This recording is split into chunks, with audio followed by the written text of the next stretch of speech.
ጤና ይስጥልኝ የተከበራችሁ አድማጮች። ከዚህ በፊት ብላቴን ጌታ ማኅተመ ሥላሴ ወልደ መስቀል በ1960 ዓ.ም ካዘጋጁት እንቅልፍ ለምኔ የተረት መጽሐፍ ስንዝሮውንና የአንድ አባት ኑዛዜ የተሰኙትን አቅርቤላችሁ ነበር። ዛሬ ደግሞ ሌሎች 3 ተረቶች አስደምጣችኋለሁ። እንደምትወዷቸው ተስፋ አደርጋለሁ። እንደተለመደው ኮሜንት፣ ላይክ፣ ሼር እና ሰብስክራይብ ማድረግ አይረሳ። ወደ ትረካዎቹ እናልፋለን።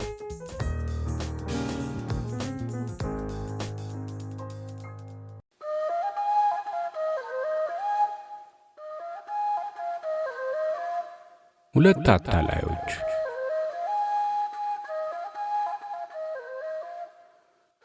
በአንድ ሀገር ውስጥ ሰውን ሁሉ የሚያታልሉና የሚያከስሩ 2 ሰዎች ነበሩ። ከዕለታት አንድ ቀን አንደኛው ማር በዶጮ ሁለተኛው ደግሞ ቅቤ በአፍላል ይዘው ሁለቱም ገበያ ተገናኙ። በዚህም ጊዜ ባለማሩ ባለቅቤውን ወንድም ምን ይዘሃል አለው። እሱም ቅቤኗ ሲል መለሰለት። በምን ይለወጣል ቢለው በማር አለው። እንግዲያው እኔ ማር ይዣለሁና እንለዋወጥ ብሎ ቢጠይቀው እሺ እኔም የምፈልገው ይህንኑ ነበረ በማለት ተስማምተው እንደተመረገ ሳይከፍቱ ተለዋወጡ። የማሩ ጌታ ዶጮውን ካንገቱ በታች አተላ ካንገቱ በላይ ማር፣ የቅቤውም ጌታ አፍላሉን ካንገቱ በላይ ቅቤ ካንገቱ በታችበት አድርገው መርገው ኖሮ የማሩም ጌታ እኔ ያታለልኩት የቅቤውም ጌታ እኔ ያታለልኩት በማለት ሁለቱም ደስ ደስ እያላቸው ሌላውን ጉዳያቸውን ትተው እየተሸከሙ ወደ የሰፈራቸው ሄዱ። በቤታቸው በደረሱ ሰዓት እየከፈቱ ቢያዩት የማሩ አተላ የቅቤውም እበት ሆነባቸው። በዚህም ጊዜ ባለማሩ ባለቅቤውን ይህስ ከኔ የበለጠ ነውና አግኝቸው ጓደኛ በሆነኝ አለና ተመኘ። ዳግመኛ ባለማሩ ጌሾ የሚመስለውን ጠዶ የሚባለውን ቅጠል ቀርጥፎ አድርቆ በስልቻ አዘጋጅቶ ባናቱ ላይ የጌሾ ቅጠል አድርጎ ይዞ ወደ ገበያ ወጣ። ሁለተኛውም አታላይ ሲናር በውስጥ ገብስ በላይ አድርጎ በስልቻ ይዞ ገበያ ሄደ። ሁለቱም ሳይተዋወቁ ተገናኙ። የጠዶ ጌታ ጌሾ በገብስ የሚለውጥ እያለ ሲዞር ባለ ሲናሩ ና ወደኔ አለው። ልውጫውሳ መሳ ለመሳ ስልቻውሳ እኔም ያንተን አንተም የኔን አንሳ ተባብለው ሁለቱም ተለዋውጠው ይዘው ሄዱ። የቤታቸው ሲደርሱ ቢፈቱት የባለ ጌሾው ጠዶ ቅጠል የባለ ገብሱም ሲናር ሆነባቸው። ሁለቱም በየበኩላቸው ሲናደዱ ሲጨሱ ውለው ቆይ ግድ የለም እሱ እንደተጫወተብኝ ሳልጫወትበት በማለት በየበኩላቸው ሲፎክሩ ሰነበቱ። 3ኛ ጊዜ ደግሞ አንደኛው ገንዘብ ሁለተኛው ዕውር አህያ ይዘው ገበያ ወጡ። ያንን አህያ ባለወርቁ ይሸጣሉ ወይ ብሎ ባለቤቱን ጠየቀው። እሱም አዎን ቢለው ዋጋውን ንገረኝ አለው። 20 ብር። እርግጡሳ ወርቅ ሲመጣ አህያው ታስሮ ነበርና ፍታውና እንየው ቢለው አይፈታም፣ የተፈታ እንደሆነ አለቤቱ አይቆምም አለው። እንግዲያው ምን ማድረግ ይሻላል? 2 ሆናችሁ አንዳችሁ ከፊት አንዳችሁ ከኋላ በገመድ ካልሳባችሁት አምልጦ ይጠፋል አለ። እሺ ዋጋውን በደንብ ንገረኝ። መቼስ ምን ይደረጋል ይሁን በ16 ብር ግዛው። በዚሁ ተስማምተው ያ ሰውዬ ዕውር አህያ በ16 ብር ገዛና ቤቱ ሲደርስ ቢለቀው አህያው የሰው ኮቴ እየሰማ ወደ ቤት ሮጦ ጥልቅ አለ። ቤትም ከገባ ወዲያ ምንም ውጣ እያሉ ቢደበድቡትና ቢጠልዙት ዕውር ስለሆነ ወደ ሴቶቹ ይሄድ ጀመር። እነሱም የሚነክሳቸው መስሏቸው ሸሽተው ወደ ውጭ ሮጡ። በዚህ ጊዜ አህያው እያሸተተ ጓዳ ገብቶ በሌማቱ ላይ ያለውን እንጀራ ልቅም አድርጎ በላው። ባለቤቲቱ የሆነውን አይታ ቶሎ ብላ ባሏን ጠራችውና በቁጣ ቃል ና ያመጣኸውን አህያ አስወጣልኝ አለችው። ሰውየውም ከቤት ገባና ወደ ኋላው ዞሮ በዱላ ይመታው ጀመር። አህያው ግን ዕውር በመሆኑ በሩ ስለጠፋው ቢጨንቀው የኋላ እግሩን እየሰነዘረ መራገጥ ያዘ። ስለዚህም ሰውየው ጥሎ ሸሸ። ቢሆንም እንስሳው ዝላዩን ስለቀጠለ ጋኑን፣ ድስቱን፣ ማሰሮውን፣ ጭንቁላውን፣ መዋቻውን፣ ዋዲያቱን ሁሉ ሰባብሮ በሙሉ የቤቱን ዕቃ ፈጀው። ሰዎቹም አይኑ እያየ ያሸነፋቸው መስሏቸው ባጉራ ደብድበው ገደሉት። 4ኛ ይህ ሰው ለምን ተሸነፍኩ ብሎ ተናዶ እንደገና ተነስቶ ገበያ ቢወጣ አሁንም ያንኑ ሰው አህያ ሲሸጥ አገኘው። ዛሬስ አልለቀውም ብሎ ዘዴ ፈጥሮ ብድሩን ሊመልስ ማር ፈልጎ ገዛና ለአንዱ ባልንጀራው ሐሳቡን ገለጠለት። ጓደኛውም በጉዳዩ ተስማማበትና በአንድነት ሄደው አህያ ሽጥልን አሉት። እሱም ግዙ አላቸው። ዋጋውስ ቢሉት 14 ብር አለ። ዋጋ በዛ ብሎ አንደኛው ብሩን ይዞ ሲከራከር፣ ሌላው ጠጋ ብሎ አህያው አፍ ውስጥ ማር ጨመረበት። ለአህያ ማር አይጥማት እንደተባለው የአህያ መረረውና ለአጩን ያንጠባጥብ ጀመር። ምላሱም ተጎለጎለ። በዚህ ጊዜ እነዚያ ሰዎች አይ መጋኛ መጥቶት ለሞት የደረሰውን አህያ ነው ይህን ያህል ገንዘብ አውጥታችሁ ግዙኝ የምትለን? ከቶ ማን ይታለልልሃል መሰለ ወንድሜ እያሉ አስደነገጡት። እሱም አተኩሮ ቢያየው እውነትም የሚሞትበት መሰለው። ባለ ወርቆቹ መለሱና በልሽጥልን፣ ብድንም መልካም ቢሞትም በድላችን እናዝናለን አሉት። እሺ ግዙ አለ። ምን ያህል? 3 ብር። ሁለቱን ትተህ 1 ብር አሸጥልንም? ይሁን አምጡ አለ። 1 ብር ሰጥተው አህያቸውን ይዘው ወደ ቤታቸው ሄዱ። አህያው ግን ሕመም የለበትም ነበርና ውሃ በጠጣ ጊዜ ደህና ሆነ። ከዚህ በኋላ ሁለቱም አታላዮች በስራቸው ስለተዋወቁ እንግዲህ ጓደኛ እንሁን፣ አብረን ይሆን እንደሆነ እንከብራለን ተባብለው ምክር አደረጉ። በሐሳቡም ተስማምተው አንደኛው እንግዲህ ወንድሜ ተነስተን በሌብነት ወደ ሩቅ አገር እንሄድ ሲል ጠየቀው። ሁለተኛውም እሺ ምን ከፋኝ አለውና ተያይዘው ሲሄዱ ከአንድ ቃልቻ ቤት ደረሱ። ባለቤቱም ከወዴት መጥታችኋል አላቸው። ከዚሁ ሀገር ነው። ምን ትፈልጋላችሁ? ሎሌነት ለመግባት። እንግዲያውስ እዚሁ እኔ ቤት አትቀመጡምን? ስራዬም ቀላል ነው። አንደኛችሁ አንዲት ላም መጠበቅ፣ አንደኛችሁ ደግሞ የላሟንበት ማውጣት ብቻ ነው። እንደ እውነቱ ቢሆን ይህ በቂ ስራ ነው ተብሎ ሰው የሚያስቀጥር አልነበረም። ነገር ግን እንደማያችሁ ሽማግሌዎች ስለሆናችሁ እኔም ባተሌ በመሆኔ ቤቴንና ይልቁንም በብዙ ድካም አጠራቅሜ ከዚህ ከጋን ውስጥ ያስቀመጥኩትን ወርቅ በጥንቃቄ ትጠብቁልኛላችሁ የማለት እምነትና ተስፋ ስላደረብኝ ነው ብሎ ሰፊ ንግግር አደረገላቸው። እነሱም እሺ ይህንን ሁሉ አደራ ለመጠበቅ እንችላለን ሲሉ ቃል ገብተው ከዚህ ቃልቻ ቤት አሽከርነት ተቀጠሩ። በማግስቱ ባለቤቱ አንዱን አሽከር አንዲት ላም ሰጥቶ ወደ ዱር ሰደደው። አንዱን ደግሞ ከዚያው ከቤት የዚያችኑ ላምበት እንዲያወጣ አዘዘው። ከዚህ በኋላ እበት አውጪው ከንጋቱ አንስቶ እስከ ምሽቱ ድረስ አዛባውን ቢያወጣው አላልቅ አለው። እረኛውም ላሟ ከወዲያ ወዲህ ስታራውጠው ውላ ደክሞት የማታ ማታ ከብቷን ይዞ ከቤት ገባ። ጊዜውም ስለመሸና ብርድም ስለሆነ ሁለቱ ጓደኞች እሳት ለመሞቅ ከምድጃ ዳር ተቀመጡ። ወዲያው የዋሉበትን መወያየት ጀመሩ። በቤት የቀረውን አንደኛው እንደምን ዋልክ አለው።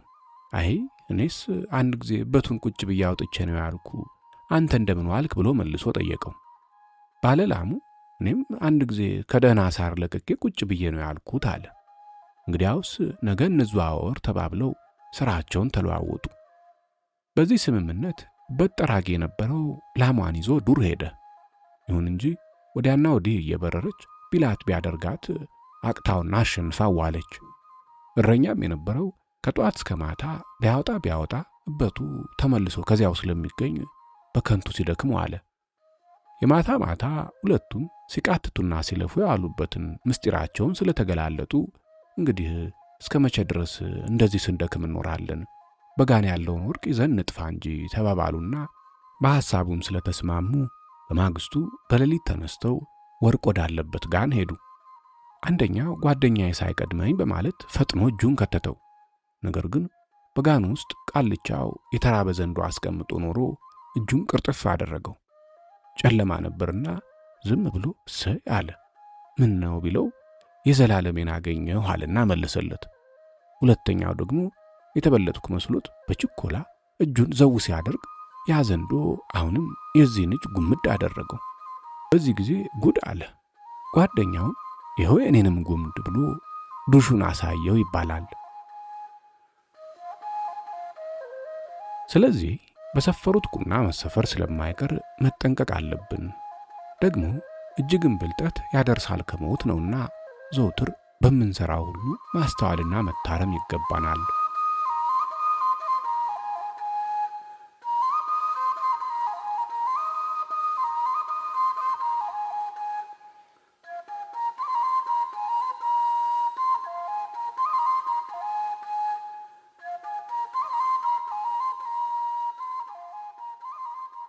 የአራዊት ለአንበሳ ሎሌነት ማደር።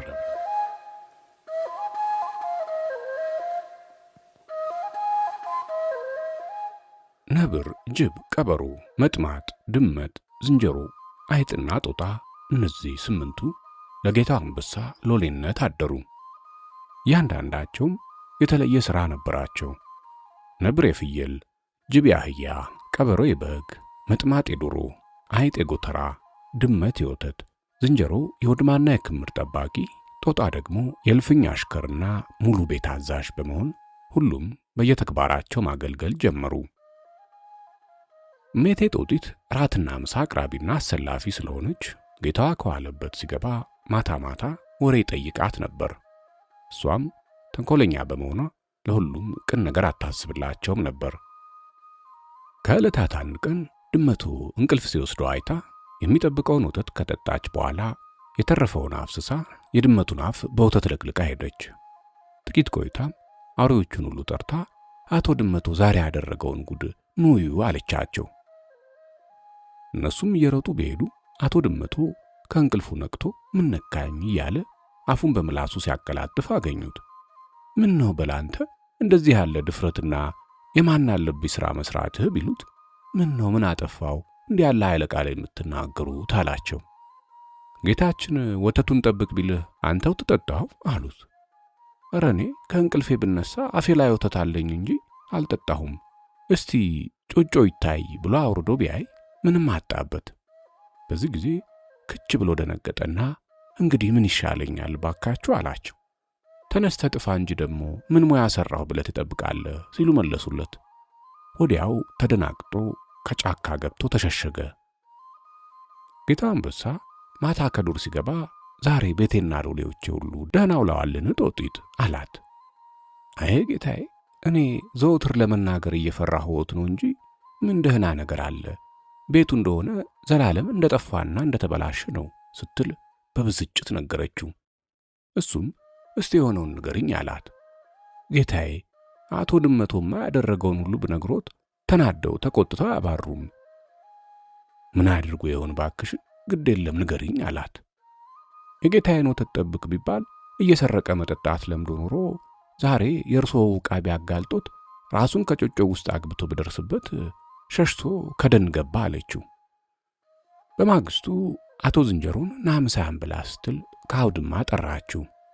ተቀምጦ ሲጋበዝ በጓዳ በኩል ሾልካ የእህሉን ክምር በሙሉ እሳት ለኮሰችበት። ዝንጀሮም ምሳውን በልቶ እንደጨረሰ ከደጅ ቢወጣ ክምሩ ተቃጥሎ አመድ ሆኖ አገኘው። በዚህ ጊዜ ጉድፈላ እንግዲህ ምን አባቴን አደርጋለሁ ብሎ ተመልሶ ለጦጢት ነገራት። እሷም ራሷን ይዛ አወይ አወይ በማለት ጮኸችና ሰማ አቶ ዝንጀሮ እንደዚህ ያደረገ አቶ ድመቶ ሳይሆን አይቀርምና ቶሎ ብለ ሳትታይ ብትጠፋ ይሻላል አለችው። እሱም እንደመከረችው ፈጸመ። በማግስቱ እንቆየ ጦጢት ከጫካ ጭራሮ ስትለቃቅም ድመቶን አገኘችውና እንዴት ዋልክ ስትል ሰላምታ ሰጠችው። እግዚአብሔር ይመስገን፣ ምን ልታደርጊ መጣሽ ብሎ ቢጠይቃት እንጨት ልለቅም ነዋ አለችው። የቀሩትስ ቢላት ከነሱማ በአንተ ምክንያት ተኳርፈን መቼ እንነጋገራለን ስትል መለሰችለት። ኧረ ለመሆኑ ጌታዬ ምን አሉ? ተቆጡኝን? አይጥና መጥማጥ እያቁጫጩ ባያሳብቁብህ ኖሮ ወንድሜ እሳቸው እንኳን ምንም ባላሉ ነበር። ለካ እነሱ ናቸው ጠላቶቼ አለ ድመቱ። አሁን ያለ እነሱ ምን ባላጋር አለ? እንቆየ ጦጢት እንደምን አድርጌ ብድሬን ለመመለስ እችላለሁ? እስቲ ብልሃት ካንቺ አይጠፋምና ምከሪኝ ሲል ጠየቃት። አይ ወንድሜ፣ ባላገደደህ ትቸገራለህ። አይጢትን ከጎተራ ስር ታገኛታለህ። ይዘህ ቅርጭጭ ብታደርጋት ይሆናል። መጥማጥንም እሱ እንኳን ቢያይልብህ ዶሮቹንና እንቁላሎቹን በመብላት ልታጠቃው ትችላለህ አለችው። አሁን እውነትሽን ነው። በይ ጌቶች በቤት የማይገቡበትን ቀን ንገሪኝ አላት። ነገም ተነገ ወዲያም ወደ ውጭ ይሄዳሉ። እንግዲያውስ እመጣለሁ ብሏት ተሰነባብተው ተለያዩ። ድመቱም በማግስቱ መጥቶ አይጢትን ጎተራ ስር ብቅ ጥልቅ ስትል ለቀም አድርጓት ሮጠ። ደግሞ ሌሊቱን ተመልሶ ዶሮች ከሚሰፍሩበት ሰበሰብ ላይ አንዷን ሲካካ ይዟት በረረ። ኳክ ኳክ በማለቷም ሎሌዎች ተከትለው ቢያባረሩ የያዘውን ከጣለ በኋላ በጎን ወደ ቤት እየሮጠ ሄደ። ወዲያው በፍጥነት የተረፉትን ዶሮች አንገታቸውን እየቀረጨጨ ፈጃቸው። አሽከሮቹም ያችን ያስጣሏትን ዶሮ ይዘው ወደ ቤታቸው ገቡ።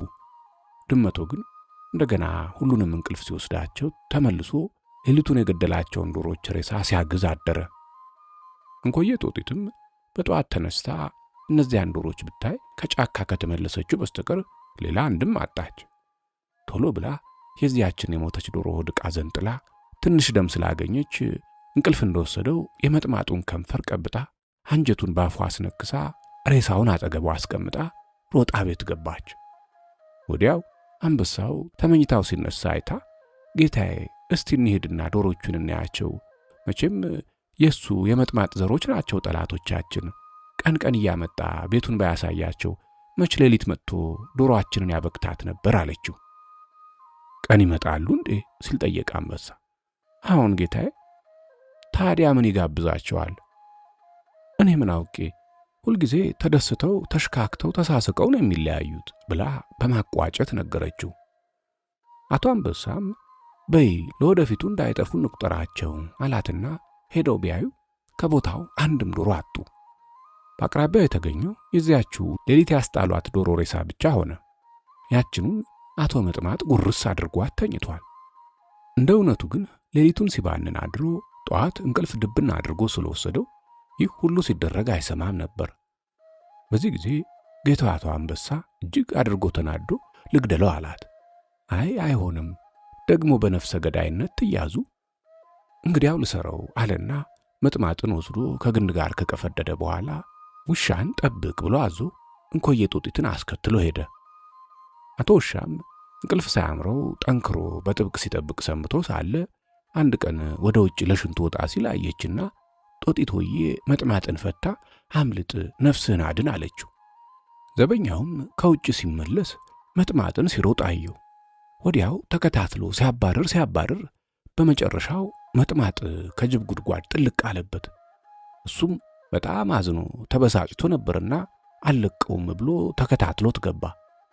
በዚህ ጊዜ አያጅቦ ከየት መጣችሁ አላቸው። የራበውን ታበላለህ ቢሉን አሉት። እንግዲያውስ አሁን የተራብኩት እኔ ነኝና በልቻ በላችኋለሁ ብሎ ሁለቱንም ቅርጥፍ አደረጋቸው። ከዚህ በኋላ እንኮዬ ጦጢት አያጅቦን ዘመቻ መሄዳችን ነውና ከአራቱ አህዮች ሁለቱን አርደህ በሁለቱ ጭነህ ቀደም ብለህ መንገድ ይጀምር አለችው። እሱም የባለሙሉ ስልጣን አዛዧን ቃል በመቀበል አህዮቹን አርዶ ጭኖ መንገዱ በየት ነው አላት። በዚያ በደኑ በጫካው አጠገብ ነው፣ ምናልባት ያልደረስንብህ እንደሆነ ሲመሽብህ እንዳትፈራ ከዘመዶች አጠገብ ቀረብ ብለህ ደር አለችው። አያጅቦም እንደታዘዘው ይዞ ሲጓዝ ውሎ ደኑ አጠገብ ሲደርስ መሸበት። ዘመዶቹንም ከዚያ ያገኝና አጠገባቸው ሰፈረ። ጌታህ ወዴት ይሄዳል አሉት። ዘመቻ ነው አላቸው። ታዲያ እኛን ዘምትበትም ደግሞ ለአንድ ጥፍራም ነው፣ ተው ዝም በለው ተባብለው የታረዱትን አህዮች በሏቸው። ደህነኞቹን ደግሞ አሳድረው በማግስቱ ለመብላት ተሰብስበው ሲያሽካኩ እንኮዬ ጦጢት ለአቶ አንበሳ ጌታዬ አያጅቦ ያደረገውን ነገር ብነግሮት በንዴት ይሞታሉ አለችው። ምን አደረገ ባክሽ? አሄ ጌታዬ አህዮቹን ሰብስቦ ወደ ደን ገብቶ እስቲ ማና አባቱ ይነካኛል እያለ ይፎክራል ሲሉ ሰማሁ። ቦታውን ታውቂዋለሽ? አይጠፋኝም። እንግዲያውስ በይተነሽ አሳይኝ አላትና ፊት ቀድማ ደኑ አጠገብ ሲደርሱ በሩቅ እና አያጅቦ አህዮቹን ዘነጣጥለው ገና አፍላ መብል ይዘው አዩ። በዚህ ጊዜ አንደኛው ቀና ብሎ ለጓደኞቹ ኧረ ይሄ የሚያምር ጎበዝ ከወዴት ይመጣል አላቸው። ያም የአህዮቹ እረኛ የነበረው ጅብ አየው ጊዜ ደንግጦ ኧረ እሱማ ባለጋራችን ነው ብሎ ስላረጋገጠ ተዘጋጅተው ለጠብ ተደግሰው ቆዩት። እንኮዬ ጦጢትም ጌታዬ እንግዲህ ሞቶም ሽረቶም ዛሬ ነውና ይበርቱ አለችውና ቶሎ ብላ ከዛፍ ላይ ፊት አለች። አንበሳም ጀግንነትና ድፍረት ገንዘቡ ስለሆነ ተንደርድሮ ከመካከላቸው ጥልቅ አለ። ወዲያውም አንዱን ይዞ ሲተናነቀውና ሲታገለው ከቀሩት አንደኛው ተሽሎክልኮ ሆድ ዕቃውን ዘነጠለው። የቀሩትም እግሩን ዘርጥጠው አጋደሙት። ከዚህ በኋላ ዘረጋግፈው በልተው ፈርሱ ብቻ ሲቀራቸው አይታ እንኮዬ ጦጢት ተመልሳ ቤቷ ገባች። ለቀሩት ለአህያ ነብሮና ለቀበሮ ጌታዬን ከአያጅቦ ጋር ሸኝቼ መጣሁ አለቻቸው። እስከ መቼ ድረስ ይመጣሉ ሲሏት ከአንድ ወር በኋላ አለች። አህያ ነብሮ ቤቱንስ ማን ይጠብቅ ብለው አዘዙ ሲል ጠየቀ። አንተንና እኔን እንግዲህ አደራ ብለዋልና ስንፍና ሳናስገባ መጠበቅ አለብን አለችው። የምር መስሎት እሷው እንዳለችው ዘብ ገብቶ ተጠንቅቆ ሲጠብቅ ቆየ። ከዕለታት አንድ ቀን ጦጢት አህያ ነብሮ ኧረ ይህችን ኮየ ቀበሮ ጉድ ታደርገናለች አለችው። እንዴት ቢላት እሷ ከመጣች ጀምሮ ከእነዚህ በጎች አንድም ቀን አልታረደላቸው፣ የሚወለዱትንም እየቀረጠፈች ብትበላ ነው እንጂ እንዴት እስካሁን ግልገል ይታጣ ነበር። አሁን ደግሞ በመጨረሻው እናቲቱን ትበላቸውና ለአደራ ሳንበቃ እንዳንቀር እሰጋለሁ ብላ መለሰችለት። ታዲያ ምን ማድረግ ይሻለናል? ያባረርናትም እንደሆነ ጌታችን ሲመለስ ታሳጣናለች አለ። ዝም ብለን እፍን አድርገን ገድለን ገደል መልቀቅ ነው የሚሻለው። እሱም በዚሁ ተስማማ። ማታ ቀበሮ በጎቿን ይዛ ከዋለችበት ዱር ስትገባ ጦጢት እንኮየ ቀበሮ ነገ ከኔ ጋር ቤት ነው የምትውየው አለቻት። በጎቹንስ ማን ይጠብቃቸዋል? አህያ ነብሮ። በዚህ ጊዜ ቀበሮ እሺ ብላ እጅ ነሳች። አህያ ነብሮና ጦጢትም በማግስቱ ጧት ተነሱና ተኛችበት ፍን አድርገው ገደሏት። እንግዲህ ሰው ሳያየን ወስደን ገደል እንጣላት አለችው። እንዴት አድርገን ሲል በገመድ አስረን አንተ ፊት እኔ ደግሞ ኋላ ሆኜ እየጎተትን። በይ ቶሎ ደህና ገመድ አምጪ ይላታል። ወዲያው ጠንካራውን ቀላድ ይዛ መጥታ ጥፍር አድርጋ አሰረቻት። አህያ ነብሮም አንቺ እጅ ያለሽ እኔ በምን ስባት አለው አላት። ነብሮም ደግ መልካም በአንገት ያግቢልኝ አላትና አጥልቃለት ሲጎትት ገደሏ አጠገብ ደረሱ። እንኮየ ጦጢትም ቆይ እንግዲህ እንዳትመለስ እናድርጋት ብላ ትልቅ ድንጋይ ከጀርባዋ ላይ ደርባ ቅፍድድ አድርጋ አሰረችና በል ይህን ጊዜ ሳብ አድርጋት አለችው። እሱም በብዙ ድካም ሳበና ገደሏ አፋፍ ሲደርስ በርታ እንጂ አምጥተን አሁን ደግሞ እንቸገር ብላ ቀደም አለችና እንዲህ አትመነችገው አለችው።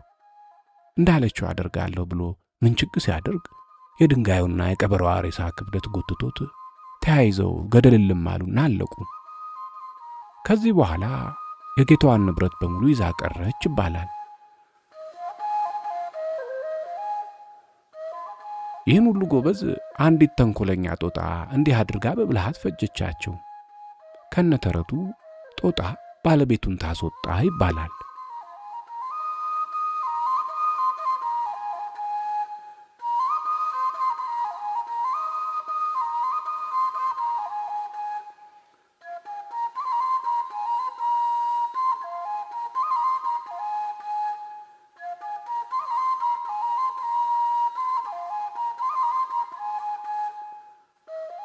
ንጉሡና ፈላስፋው።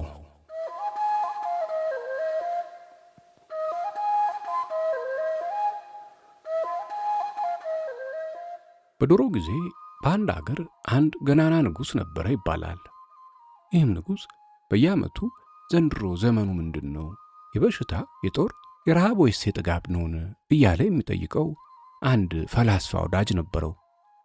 ይህም አዋቂ ማእምር በየዓመቱ በየጊዜው ሁሉ የሚሆነውንና የሚደረገውን እየገለጸ ስለሚያስረዳውና ነገሩም እየደረሰ እውነት እየሆነ ተገኝቶ ተመስግኖና ተከብሮ ሲኖር መቼም ሰው ከሆኑ ዘንድ መሞትና አፈር መሆን አይቀርምና ድንገት ሳይታሰብ በሞት ተለየ። ከዚህም የተነሳ የዘመኑን ሁናቴ አውቆ ለንጉሡ ምስጢሩን ገልጦ የሚነግረው ሰው ታጣ። ከዕለታት አንድ ቀን መኳንንቱንና መሳፍንቱን የአገር ባላባቶችን ጎምቱ የሆኑትን ሽማግሌዎችን ሰብስቦ እረ እናንተ ሆይ ይህ የሞተ ፈላስፋ ልጅ የለውምን ብሎ ጠየቃቸው። እነሱም በአንድ ቃል ሆነው መኖርስ አለው፣ ነገር ግን ገና ሕፃን ስለሆነ ንጉሡ ያሰቡትን አውቆ ለመናገር የሚችል አይመስለንም አሉ። ንጉሡም በነገሩ በጣም ተጨንቋልና ልጅ እስካለው ምንም ሕፃን ቢሆን የአዋቂ ልጅ ነውና ሄዳችሁ ጥሩልኝ ብሎ ትእዛዝ ሰጠ። ወዲያው መልእክተኞቹ ገስግሰው ሄደው ያንን ልጅ ንጉሡ በእግር በፈረስ ያስፈልጉሃልና ተነስ ተከተለን ብለው አስጨንቀው ወጥረው ያዙት። እሱም ሊገድሉኝ ነው እንጂ መቼ ለጤና ነው የተጠራሁት በማለትና በማሰብ እምባው በቁመቱ ሙሉ እስኪለካ እያለቀሰና እየደነፈቀ ከሰዎቹ ጋር አብሮ ለመሄድ ተነሳ። መንገድም ሲደርስ አንዲት ተኩላ ከጎሬዋ ብቅ ብላ ምን ሆነ ታለቅሳለህ ብላ ጠየቀችው። ንጉሡ የዘመኑ ሁናቴ ሊጠይቁኝ ስላስጠሩኝ ከልጅነት የተነሳ ዕውቀቴ በማነሱ የምመልሰው መልስ ሳጣ ይገድሉኛል ብዬ ፈርቼ ነው። ከዚህስ የበለጠ ምን ነገር አለ ሲል ለጠያቂዋ መለሰላት። ተኩላዋም ነገሩን በቀጥታ በአርምሞ ከሰማች በኋላ አይ ለዚህ ነው የምታለቅሰው? አይዞህ አትሞትም። ንጉሡ ሲጠይቅህ ንጉሥ ሆይ ዘንድሮ የጦር ዘመን ነው በላቸው። ነገር ግን ይህን ነግረሃቸው ስትመለስ የምበላው ቸግሮኛልና ሥጋ ይዘህልኝ ና አለችና ነገረችው። እሱም በሰጠችው ምክር ሁሉ ደስ ብሎት መንገዱን ቀጠለ። ከቤተ መንግሥቱም እንደደረሰ ከንጉሡ ፊት ቀርቦ እጅ ነስቶ ቆመ። በዚህ ጊዜ ንጉሡ አንተ እኮ የዚያ የሞተው ወዳጄ ልጅ ነህ ብሎ እንዳይባባ ካጽናናው በኋላ ወደ ጠራበት ምክንያት ተመልሶ ዘመኑ የምን ዘመን እንደሆነ የሚነግረኝ ሰው አልተገኘም። አንተ ምንም ሕፃን ብትሆን የአዋቂ ልጅ ነህና ስለማይታጣህ እንደ አባትህ በትክክል መርምረህ ገልጠህ እንድትነግረኝ እፈልጋለሁ ብሎ አስረድቶ ነገረው። ይህም ልጅ እንደተመከረው ቀጥ ሰጥ ብሎ ሳይፈራ ሳያፍር ሳይደነግጥ ንጉሥ ሆይ ይህ የዘንድሮ ዘመን የጦር ዘመን ነው ብሎ መለሰለት። ንጉሡም ነገሩን ከሰማ በኋላ በታላቁ አዳራሽ መሳፍንቱን፣ መኳንንቱን፣ የሀገሩን ባላባቶች ሽማግሎቹንም ሰብስቦ ከፍ ያለ ግብዣ አደረገ። ልጁንም እንደ አባቱ አክብሮ አበላው። በመጨረሻውም ስለ መግለጫው ምስጋና አድርጎለት ስንብት ሰጠው። ልጁም ተኩላ አምጣልኝ ያለችውን ሥጋ ትቶ እንዲያውም የታባቷ ደሞ የሷ ሥጋ ተሸካሚ ነኝ መቼ ሥራ አጣው ብሎ በበጎ ወረታዋ ፈንታ ክፉ አስቦ ለመግደል ጦር በጉያው ደብቆ ይዞ ሄደ። ተኩላይቱ ግን በቁም ነገር አስቦ ይዞልኝ ይመጣል በማለት እጎሬዋ አጠገብ ተቀምጣ ተጠብቀው ነበርና ዝግ ብሎ ሰላማዊ መስሎ ተጠግቶ ያንን የያዘውን ጦር ወረወረባት። በዚህ ጊዜ ቶሎ ብላ እጉድጓድ ጥልቅ ብላ ሳያውጋት አመለጠችው። እንዳላገኛትም ባወቀ ጊዜ ተነስቶ ወደ አገሩ ገባ። በዓመቱ ያንን ልጅ ሄዳችሁ አምጡልኝ ሲል ጭፍሮቹን ላካቸው። እነሱም በታዘዙት መሠረት ሄደው ንጉሥ የዘመኑ ሁናቴ ሊጠይቁህ ፈልገዋልና በቶሎ ተነሳ በማለት አጣደፉት። በዚህ ጊዜ ልጁ ተጨነቀ፣ የሚሆነውንም አጣ። እንግዲህ እንዴት እሆናለሁ? በእርግጡ ዛሬ ሞት አልቀረልኝም። ያቺ ተኩላ እንኳ እንዳትነግረኝ ከዚህ በፊት በጎ በሠራችልኝ ፈንታ እኔው ለታቢሱ ለመግደል በጭካኔ ጦር ወርውሬ ሳትኳት። ከእንግዲህ ወዲህ ማን ያስጠጋኛል? ወዮልኝ እያለ በማልቀስ ከሰዎቹ ጋር አብሮ ሲሄድ ያቺ ተኩላ እንደዚያው እንደ ልማዷ ከጎሬዋ አፍ ላይ ተቀምጣ ቆየችው። ግን በጭንቅ ላይ ስለሆነ ለቅሶን አላቋረጠም ነበርና በአፈ ብእሲ ምን ያስለቅስሃል? ምን ነው ምን ነገር አገኘ ስትል ጠየቀችው። እሱም ከዚህ ቀደም ባለፈው ዓመት ደርሶበት የነበረውን የጭንቀትና የጥበት ነገር መልሶ ነገራት። ያችም አእማሪት የሆነች ተኩላ አይዞህ፣ አትፍራ፣ አትደንግጥ፣ የሞት ፍርሃትም በጭራሽ አይግባህ፣ ሄደህ በተጠየቅ ሰዓት ዘንድሮ የበሽታና የመቅሰፍት ዘመን ነው፣ ስለ በሽታው ብቻ ተጠንቀቅ ብለህ ንገረው። አንተም ከንጉሡ ተሰናብተህ ወደ አገርህ በምትመለስበት ወራት ሥጋ ይዘህልኝ ና ብላ በጥብቅ ካሳሰበችው በኋላ ሸኘችው። ይህም የፈላስፋ ልጅ ከሞት የሚድንበትን ብልህ አዋቂ ተብሎ በንጉሡ በመሳፍንቱና በመኳንንቱ ፊት የሚከበርበትን የምስጋና ዋጋ የሚቀበልበትን የምስጢር መፍቻ ከዚህች ምክር አዋቂ ከሆነች ተኩላ በማግኘቱ ተደስቶና ፈንጥዞ በተላኩት ጭፍሮች ታጅቦ ቤተ መንግሥቱ ደረሰ።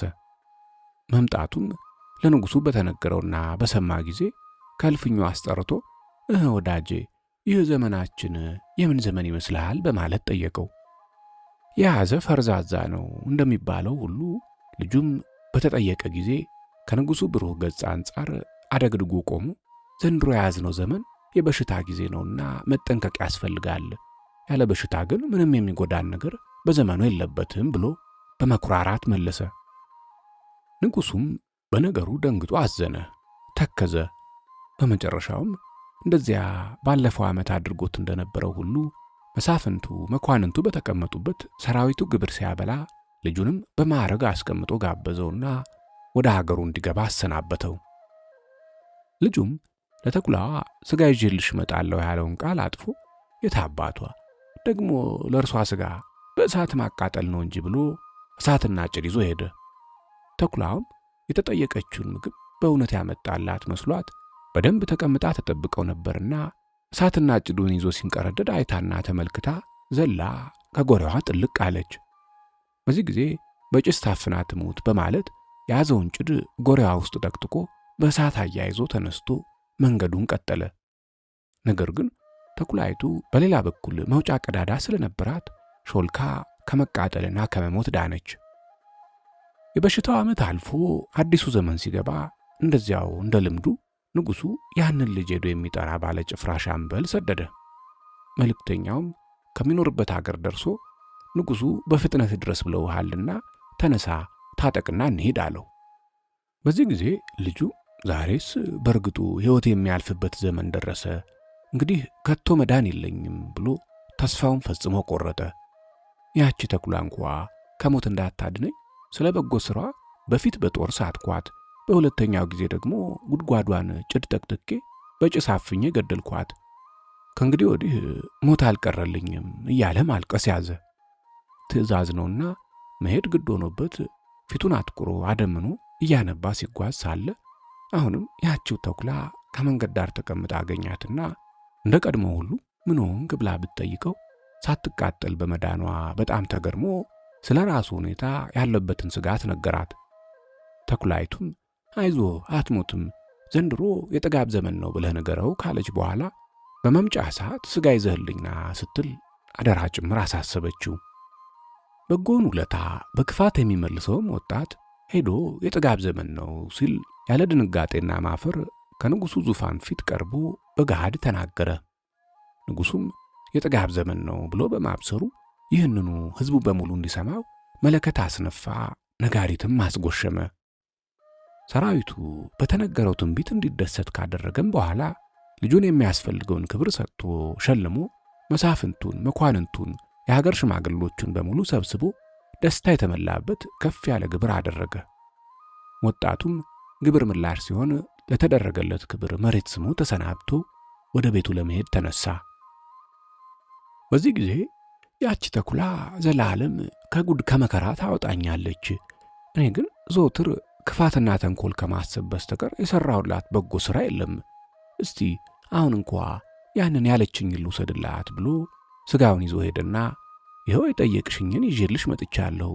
ነገር ግን አንቺ ለእኔ ዘወትር በጎ ሥራ ስትሰሪልኝ እኔ ያንቺን መልካሙን ሥራ በክፋት መልሼ በፊተኛው ጊዜ በጦር ልገድልሽ በወረውር በቅንነትሽ አምላክ ከሞት አዳነሽ። ሁለተኛ ደግሞ የፊቱ ጥፋቴና በደል ያልበቃ ብሎኝ ጎሬሽን በጭድ ጠቅጥቄ እሳትን ያህል ባለጋራ ብለቅብሽም ከደግነትሽና ከእውነተኛነትሽ የተነሳ ሳትቃጠይ ዳንሽ። ይህ ሁሉ ሊሆን የቻለው ቅን ልቡና ስላለሽ ነውና አሁንም ባለፈው የበደልኩሽን ሁሉ ይቅር ብለሽ ዛሬ ያመጣሁልሽን ሥጋ ተቀበይኝ አላት።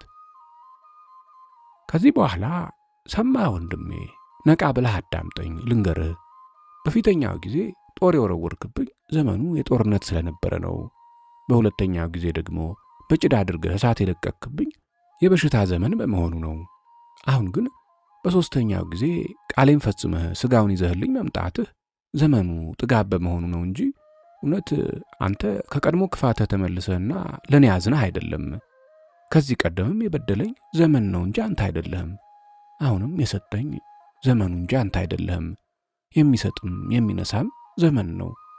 የሰው ደግነቱም ክፋቱም እንደ ዘመኑና እንደ ጊዜው ስለሆነ አንተ ጥፋት ወይም በደል በእኔ ላይ አልሰራህም ብላ የጊዜን ደግነትና ክፋት ትርጓሜ ገልጣ ነገረችው ይባላል።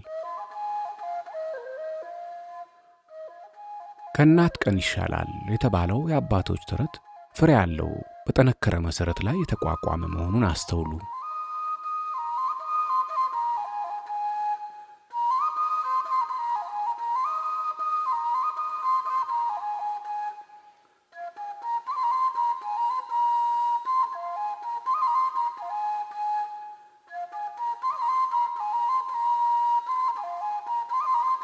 ስላዳመጣችሁ ከልብ አመሰግናለሁ።